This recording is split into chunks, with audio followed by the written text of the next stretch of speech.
Hello there, welcome to Bryan Lomax Movie Talk and day 12 of my August Alphabet Challenge.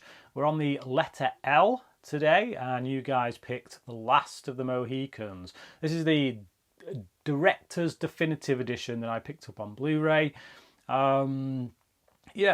It's a story about three members of the Mohican tribe, the last members, the last surviving members. One of them is a European who was brought up as a surrogate son, as an adopted son, played by Daniel Day-Lewis. And they're caught up in the middle of the war between England and France, as well as other Indian tribes that are getting involved, Native American tribes that are getting involved on either side. It's basically a love story in the middle of all that. Daniel Day-Lewis, his character, Hawkeye, falls for this woman played by Madeleine Stowe, who is the daughter of a British officer, and it's about them surviving. The main villain in this is this Native American man called Magui, played by Wes Studi. Really great villain, actually, truly evil villain.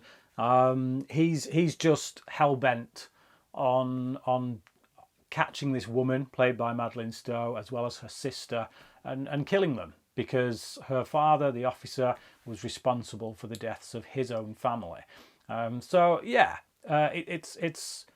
quite a simplistic plot in many respects, but it's more about the period, the place, the time, and how well the director Michael Mann kind of gets us engrossed in this journey.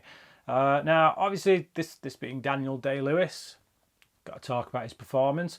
It's a really great physical performance, I feel. I don't think it's one of his best overall performances with regards to the emotion that he wrings out of it. I don't find him quite as magnetic in this as I have done in, say, The Age of Innocence or There Will Be Blood or Phantom Thread. But it's certainly a really good physical performance. Some of the stuff he's asked to do here, I know he did a lot of training for the film, weapons training and survivalist training and all that. And it does show in his physicality, the way he moves, the way he draws a bead on things with his pistols and whatnot. And Madeleine Stowe, I've always been a big fan of Madeleine Stowe.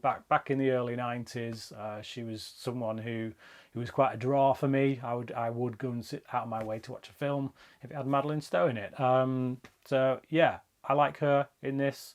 There's a certain sense of elegance about her. Now, I do think that the love story between these two characters that they play develops a little bit too quickly.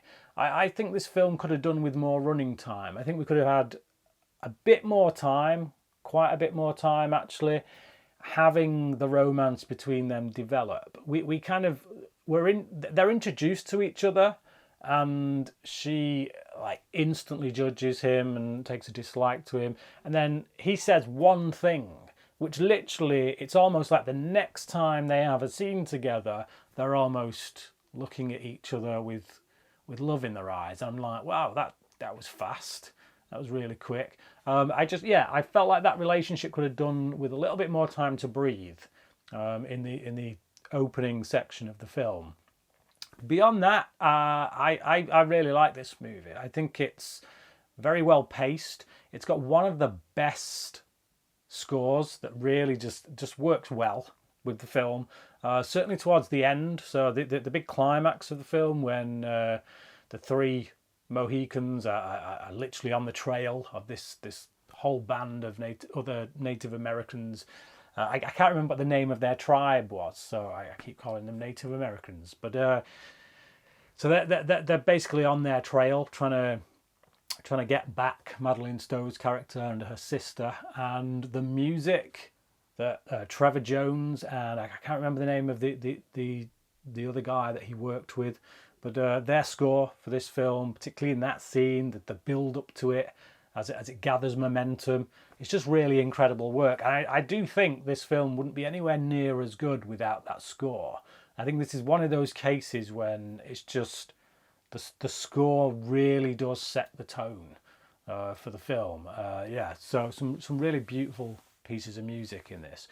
I think the action is pretty good, although by today's standards, there are moments that feel a little bit flat. Like no, there isn't as much blood in this as I would have expected, as I remember, to be honest. My memories of this were that it was quite violent. Like I remember watching this back in, I think it was like 95. We would have rented it on video. I was 15 at the time.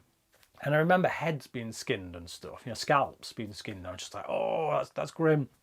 There are a few moments in here like that, but I don't know. The memories of when you're a teenager or a child is somewhat different when you're an adult. It didn't quite have the same impact. I feel like this film exists because of Dances with Wolves in many respects. I feel like the success of Dances with Wolves and just how good that film was kind of probably what led studios to backing this film, and probably led Michael Mann to the decision that he could make this. So there's definitely a lot of kind of touchstones in this where you can see that's got a Dances with Wolves vibe about it, not least of which the European, the Westerner kind of being integrated within an Indian tribe and becoming one of their own. Although we get to see it at a much later period, we don't see the establishment of that. He's already there. He's already ingrained within that culture. So yeah, but certainly some influences there, I would say. There's some really nice character moments in this as well, actually, unexpected character moments.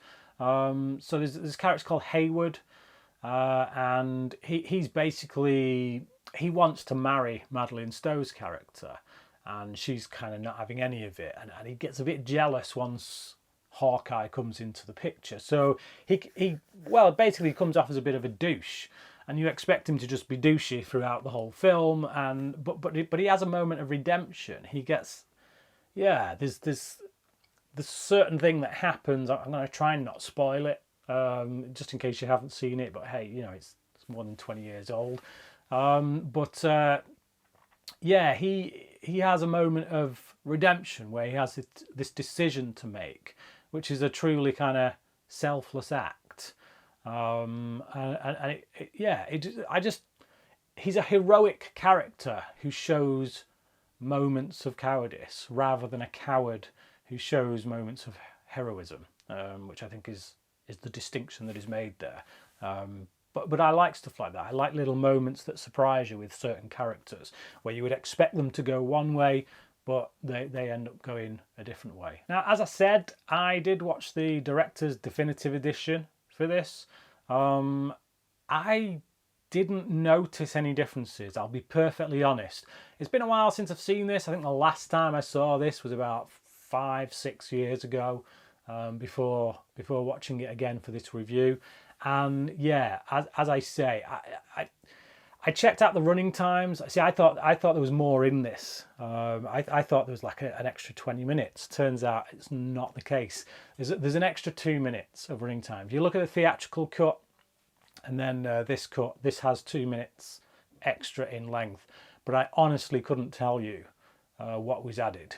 So in that regard, I didn't notice any difference. But if there's anyone out there who can tell me what the differences are, then please do leave them in the comments below, because I'd be interested to know. There's a section in when they go to the officers' base stronghold where they're fighting against the French. Madeleine Stowe's father is in charge there.